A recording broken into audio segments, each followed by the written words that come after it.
Thanks, Allison. That's right. Coming up on Great Day Washington this morning, it's the power of the purse when it comes to the automobile industry.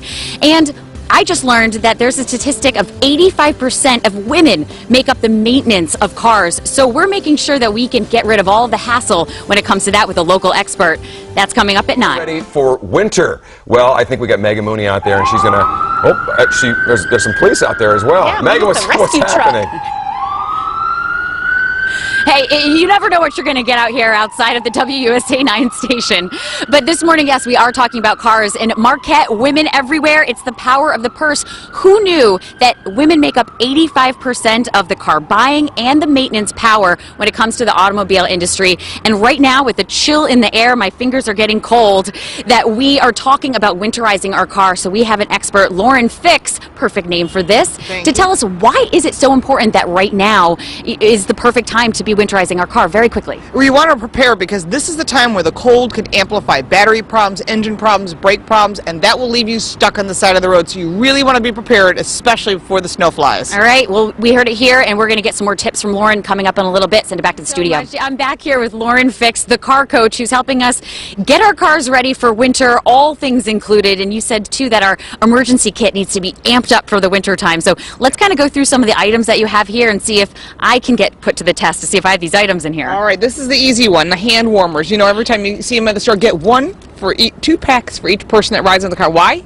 Hands and feet. If you're wearing heels or dress shoes, it fits a lot better than some of their foot warmers. I think my father's obsessed with these things, so I have one for so many more people that aren't even in this car. Just in case you're carpooling. Exactly. What's next? Okay, extra food. Now, whether you're vegetarian or you like whatever, I carry, beef sticks and protein bars.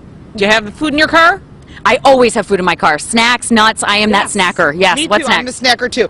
Gloves, hats, scarves, and boots. Do you have all that? Of course, and a second pair of everything, kind of an outfit, just in case. You just never know. All right, what's next? Always be prepared. Duct tape.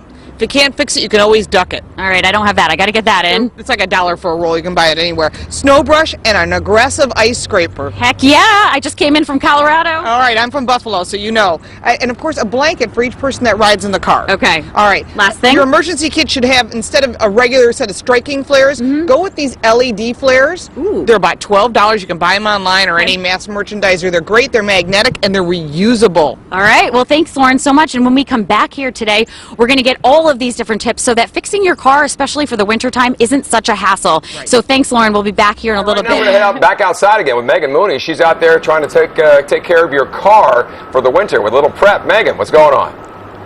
Yeah, that's right. Thanks, Chris and Marquette.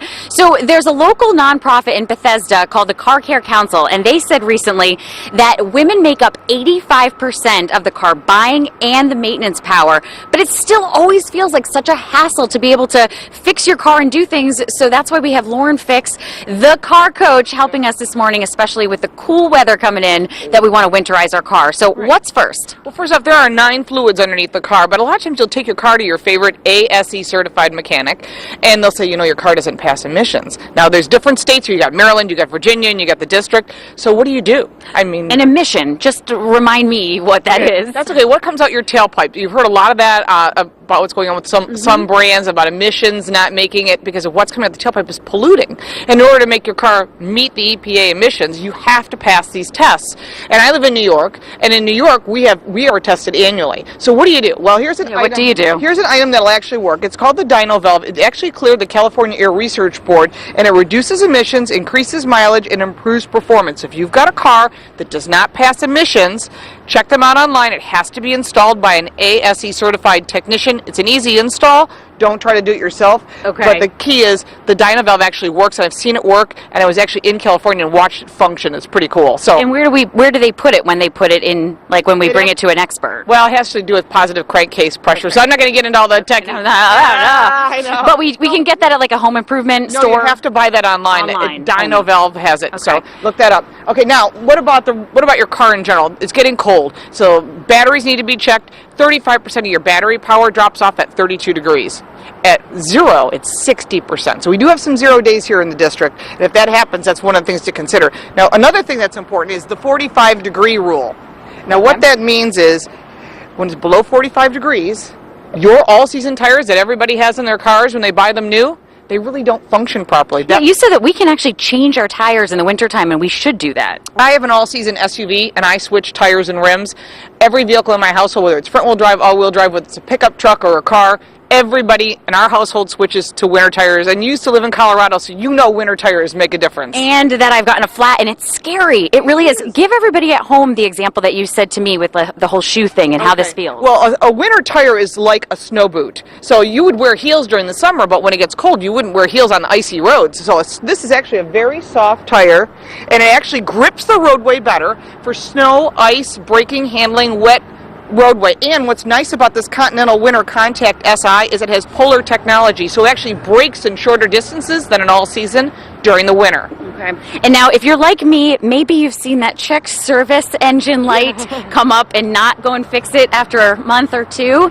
Not a good thing. How do we do it ourselves? Okay, if you've got a problem with a check engine light, you want to find your favorite ASC certified technician. They'll put a scan tool on, they'll tell you what's wrong with the car, and then you should get it fixed. It will affect your fuel economy. But you're talking about tire pressure monitoring light, which comes on a lot when this constant temperature change. That's where this famous tire pressure gauge comes in. They're about $10. It's a dial pressure gauge. What you check the tire pressure. I'll take off the valve stem cover, check the tire pressure against the number inside your driver's door. Okay, so just put it close to here so that we can see where you're talking about. Oh, it's in this area. Go and its valve stem would come out, you would push it on, you'll get the pressure, and I'll show you where you check it again. Yeah, show me where this is, because I had no idea. Okay, let me show you right here. You go first. Okay. Right here is the correct tire pressure. If you can see, it's called a door placard. And that tire pressure is the correct tire pressure for your car. You check it once a month in the morning when the tires are cold. If the second day you check it, and you say, genius, the tire pressure light's on, it's probably because of the temperature change. For every 10 degrees of outside temperature, you can gain or lose 1 to 2 pounds of pressure. Okay, and this is a beautiful car that I'm standing right in front of. So can I just check this out? This is a brand new Kia Sorento EX. It's a 2016. It is one of the finalists for the North American Car and Truck of the Year, as the truck, of course. It has 5-star crash test rating, 3rd row seating, and it's really a nice vehicle. So it seems like all these things that people at home should be kind of considering when they're going to buy a car, if they're in the market for it. Is it now a good time, just very quickly? Oh, now is a great time to buy a car. If you're looking at safety and security, look for 5-star crash test ratings. Look at the IIHS offset crash tests, and do your homework online. There are great deals online. Check out manufacturer websites for discounts. Yeah, that's true. And they're savvy nowadays as well. So thanks so much for coming in. I feel like I learned a ton. Not just me, but my camera guy. Yes, he's from Florida, so everything is new for him. But you know, when your car does break down or something does happen, I mean, it's like your whole life breaks down. So great tips from Lauren this morning. We'll have that online. We'll send it back to the studio. Chris, Marquette, hopefully you guys learned something too. I did. Thanks a lot, Megan. Yeah, I just got locked out of my car yesterday, so I'm gonna be vigilant.